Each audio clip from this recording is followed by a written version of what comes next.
meu nome é Thaís e esse é o Serei Seus Olhos, um projeto que nasceu para ser calmaria no meu caos e luz para quem não enxerga com os olhos. Além de, por vezes, ser um clube do livro e um diário pessoal, eu criei esse lugar para aprender a lidar com as críticas e ajudar pessoas. Então, para você que chegou aqui agora, bem-vindo! Esse é o primeiro vídeo do YouTube. A primeira vez que eu tô gravando alguma coisa pra postar aqui. Esse vai ser o nosso primeiro livro e eu espero que se transforme num hábito e que quem tá ouvindo aí do outro lado goste do que tá ouvindo. E que eu também possa te ajudar. Lembrando que o que eu sempre falo lá no podcast... Pra você que não conhece o podcast ele acontece em todas as plataformas de áudio, agregadoras de podcast. Spotify, iTunes, Deezer, Google Podcast e vários outros. A minha ideia é que aqui seja uma ramificação de lá para que a gente possa estar sempre lendo pelo menos 2 livros. Voltando, o que eu sempre falo no podcast é que eu tô lendo aqui, mas é muito importante comprarem os livros pra gente poder sempre valorizar os autores e as editoras. Então, bom áudio. O primeiro livro escolhido é O Ano em que Disse Sim, Como Dançar, Ficar ao Sol e Ser a Sua Própria Pessoa, de Shonda Rhimes, criadora das séries Grey's Anatomy e Scandal, e produtora executiva de How to Get Away with Murder. Eu tô lendo o livro físico, então provavelmente vocês vão ouvir o virar das páginas. Olá, eu sou velha e gosto de mentir, uma espécie de retratação. Eu sou uma mentirosa e não me importo que as pessoas saibam. Invento coisas o tempo todo. Antes que você comece a especular sobre meu caráter e minha sanidade, deixe-me explicar. Invento coisas porque preciso, não apenas porque gosto de fazer isso. Quer dizer, eu gosto de fazer isso. Eu me divirto muito inventando coisas. Criar histórias fantasiosas enquanto cruzo os dedos às costas me deixa ligada, agitada, me desperta. Eu gosto de inventar coisas, eu adoro isso. E de certa forma também está impregnado em mim. Meu cérebro? Meu cérebro naturalmente vai em direção às meias verdades. Ele se volta para a ficção. E é como uma flor voltada para o sol. É como escrever com a mão direita. Inventar é como um vício que dá uma sensação gostosa. É fácil de começar, difícil de abandonar. Fiar contos fantásticos, tricotar novelos feitos de história. É meu viciozinho secreto. E eu gosto dele. Mas não é apenas um vício. Eu preciso fazer isso. Tenho que fazer. Inventar as coisas é um emprego. De verdade. É sério. A mesma coisa que me colocava de joelhos na igreja durante o recreio, recitando o terço para algumas freiras na St. Mary's Catholic School em Park Forest, Illinois, é um emprego de verdade e honesto. Juro, por Jesus, Maria e José. Não conte a ninguém, mas minha mãe fugia da Rússia. Mas minha mãe fugiu da Rússia. Era noiva de um cara, Vladimir. Precisou deixar para trás o amor da vida dela e tudo. É tão triste. E agora precisa fingir ser uma norte-americana completamente normal, ou todos podemos ser mortos. É claro que eu falo russo. Quê? Ela é uma russa negra, seu burro. Como um russo branco, porém negro. De qualquer maneira, não importa que tipo de russa. Jamais podemos voltar para lá, nunca. Ela é uma mulher jurada de morte por lá agora. Por tentar assassinar Leonid Brezhnev. Como assim, por quê? Você não sabe da história? Para impedir o inverno nuclear. Para salvar os Estados Unidos. Era de se pensar que eu ganharia créditos por saber quem era Leonid Brezhnev. Era de se pensar que conseguiria algum bônus por ler sobre a política russa. Era de se pensar que alguém me agradeceria por ensinar a meus colegas de 10 anos sobre a Guerra Fria. Joelho, igreja, desculpa.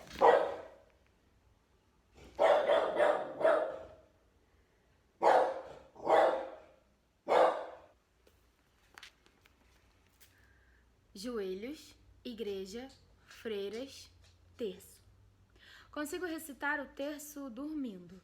Eu já recitei o terço dormindo. Inventar coisas foi o motivo disso. Inventar coisas é responsável por tudo. Tudo que já fiz, tudo que sou, tudo que eu tenho. Sem os contos, a ficção, as histórias que teci, é muito provável que nesse momento, hoje, eu fosse uma bibliotecária muito calada de Ohio. Em vez disso, os frutos da minha imaginação mudaram qualquer que fosse a espiral descendente que as freiras da escola esperavam que minha vida seguisse. As coisas que inventei me levaram do pequeno quarto compartilhado com a minha irmã Sandy, no subúrbio de Chicago, ao quarto do dormitório de uma faculdade de elite nas colinas de New Hampshire, e mais tarde me levaram a Hollywood. Meu destino montou no dorso da minha imaginação. As histórias pecaminosas que me valeram orações como penitência durante o recreio são as mesmas histórias que agora me permitem comprar uma garrafa de vinho e um bife no mercado sem me preocupar com o preço. Poder comprar vinho e bife e não pensar no preço é muito importante para mim.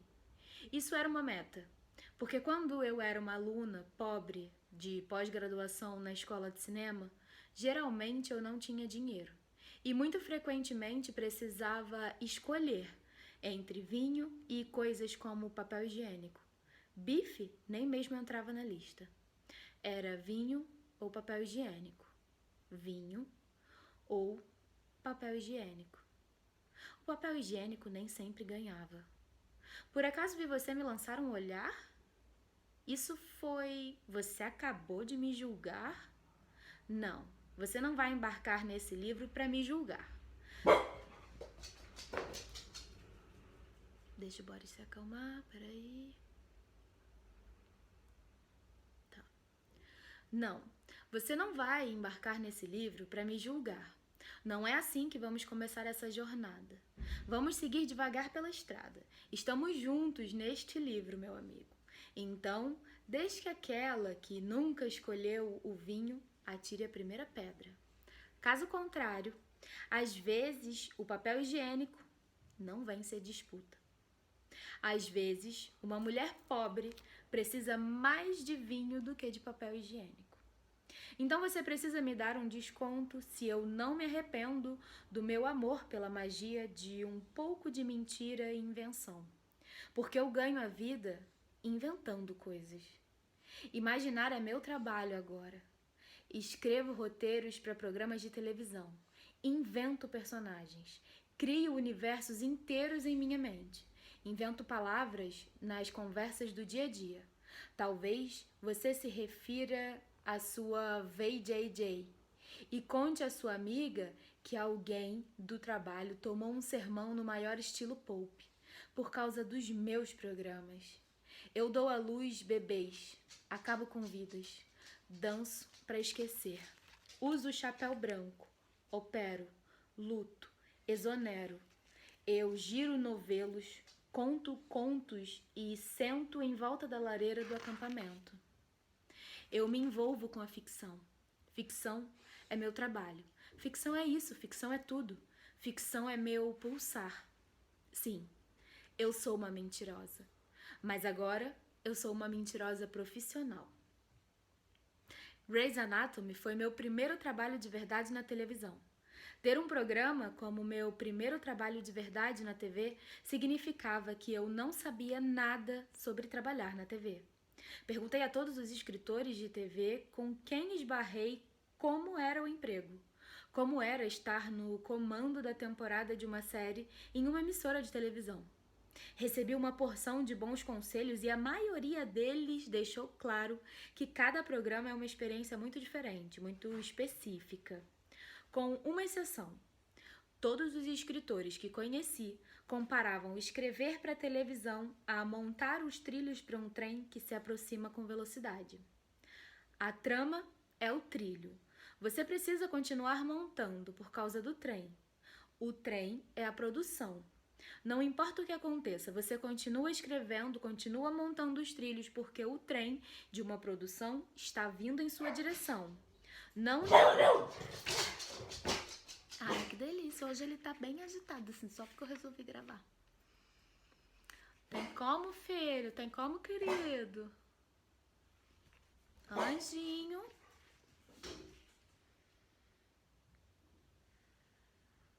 Ficar zen, contar até 10. Boris.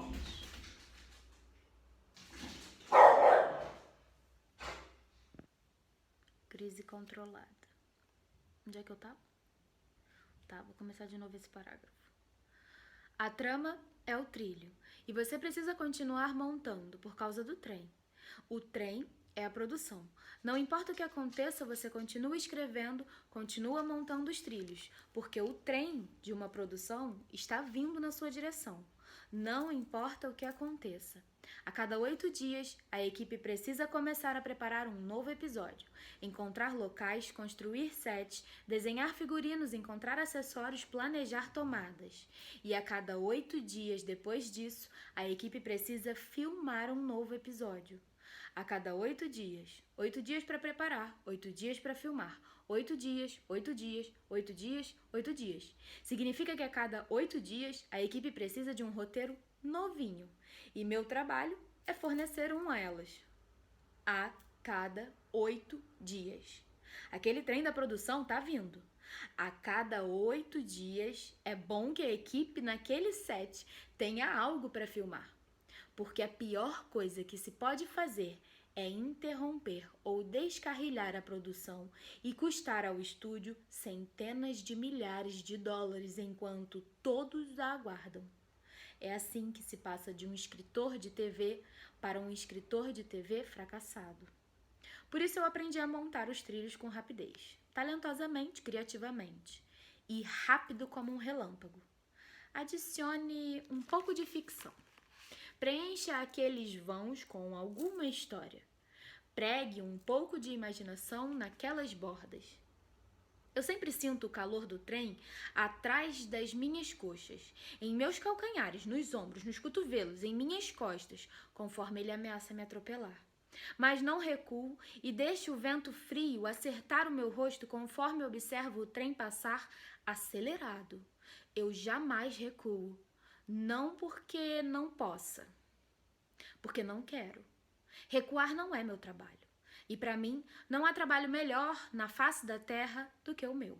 A adrenalina, a empolgação, eu chamo de zoom. Tem um zoom que acontece na minha mente quando chego a tal ritmo de escrita. É como quebrar a barreira do som.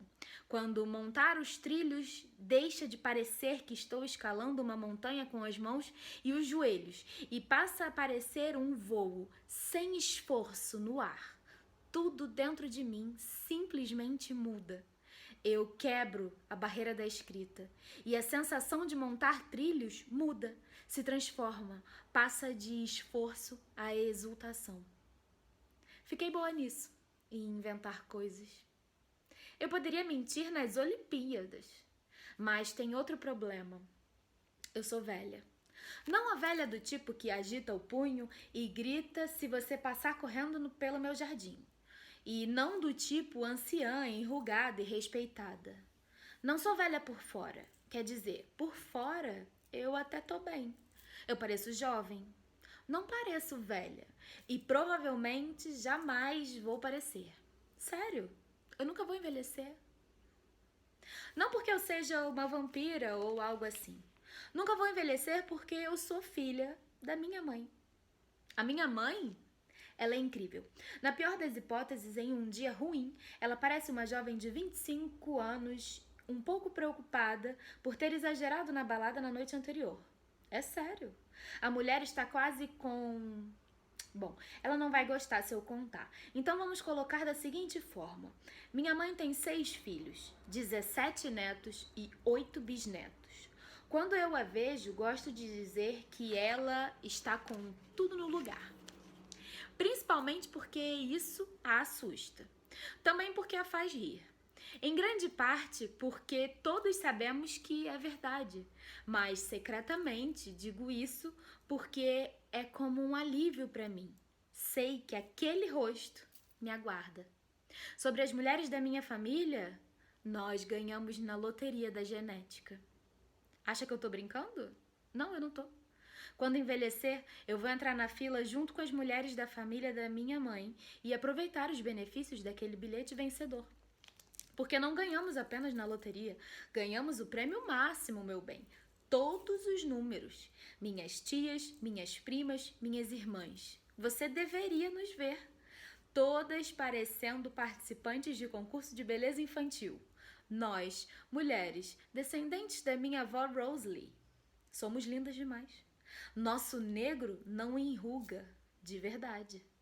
Como minha irmã Sandy e eu gostamos de lembrar uma outra, sempre seremos as mulheres mais lindas do asilo. E é isso que é tão agridoce e triste, porque a minha mente é uma velha. Velha de verdade. Velha do tipo que só toma sopa. Então sim, eu serei uma das mais lindas residentes do Centro Sunset para idosos que não querem viver como em Grey Gardens. Mas embora eu muito provavelmente seja uma beldade naquele baile de idosos, não vou sequer lembrar que um dia achei que ser linda em um asilo fosse algo divertido. Eu posso ter ganhado a loteria genética por fora, mas por dentro. Estamos escolhendo entre vinho e papel higiênico aqui, tudo bem? A minha memória é uma porcaria. É sutil. Talvez, se eu não passasse o dia inteiro precisando me expressar, precisando arrancar palavras da mente, jamais tivesse reparado. Mas eu passo. Então, eu reparei. Talvez, se meu primeiro trabalho na TV não tivesse sido um programa de medicina em que eu consultava um médico desesperada e com certezas hipocondríacas de tumores e doenças sempre que eu espirro, eu teria ignorado e atribuído o problema à falta de sono. Mas não foi. Não posso ignorar. Esqueço nomes, troco detalhes de um evento por outro. Uma história louca que tenho certeza de ter ouvido de um amigo foi, na verdade, contada por outro. O interior do meu cérebro é uma fotografia que desbota. Histórias e imagens se dissipam para lugares desconhecidos, deixando trilhas vazias onde um nome, um evento ou um lugar deveriam estar. Qualquer um que tenha assistido Grey's Anatomy sabe que sou obcecada pela cura do mal do Alzheimer. Qualquer um que me conheça, mesmo vagamente, sabe que meu maior medo é desenvolver Alzheimer. Tenho certeza absoluta que sofro desse mal. Tenho certeza que tenho Alzheimer. Tanta certeza que levo minha porcaria de memória e minha hipocondria histérica ao médico. Mas não, eu não tenho Alzheimer. Não ainda. Obrigada, universo, você é lindo e inteligente. Tão lindo e tão inteligente. Eu não tenho Alzheimer. Só tô velha. Um brinde à minha juventude. O tempo simplesmente não é meu amigo. Minha memória, muito vagarosamente, é substituída por espaços vazios. Os detalhes da minha vida estão desaparecendo. As pinturas são roubadas das paredes do meu cérebro. É exaustivo e confuso, às vezes engraçado, mas muitas vezes triste. Mas meu emprego é inventar coisas. Tenho feito isso a vida toda. Então, sem jamais ter me comprometido com um plano, sem jamais ter tentado ativamente, sem sequer perceber o que vai acontecer, a contadora de histórias dentro de mim dá um passo à frente e resolve o problema. Minha mentirosa interior salta e toma conta da minha mente e começa a tecer os novelos, começa simplesmente a preencher os espaços vazios, a pintar por cima do nada, a completar as lacunas e ligar os pontos, a montar os trilhos do trem. O trem que tá vindo, não importa o que aconteça, porque é esse o trabalho, meu bem. É colocar ficção nele, o que me lança um enigma. Esse livro não é ficção. Não é sobre personagens que inventei. Não acontece no Seattle Grace ou na Pope em Associados. É sobre mim. Acontece na realidade. Deveriam ser apenas os fatos. O que significa que não posso florear. Não posso acrescentar um pouquinho aqui ou ali. Não posso colocar uma fitinha brilhante ou um punhado de purpurina nele. Não posso criar um final melhor ou colocar uma reviravolta mais emocionante. Não posso simplesmente mandar tudo pro inferno e escolher uma boa história, para mais tarde rezar um terço. Não posso inventar coisas aqui. Preciso contar a verdade. Tenho a verdade com que trabalhar, mas é a minha verdade. E é aí que tá o problema. Você entende, não é? Então, essa é a minha retratação, imagino. Cada palavra solitária desse livro é verdadeira. É verdadeira? Espero que sim. Acho que sim. Na verdade, acredito que sim. Mas como eu me lembraria se não fosse? Eu sou velha. Eu gosto de inventar coisas. Tudo bem, é possível. Pode haver alguns trilhos aqui. Eu posso ter montado um trilho para o trem ao longo dessas passagens. Não foi minha intenção. Eu não tentei fazer isso. Acho que não fiz. Mas olha, é possível. Só direi o seguinte: essa é a verdade que eu me lembro. A verdade como eu conheço. Tanto quanto uma velha mentirosa pode conhecer. Tô fazendo o meu melhor. Se não acertei cada detalhe, bem, mais uma vez, para quem ainda não ouviu, pessoal, eu sou velha e gosto de mentir.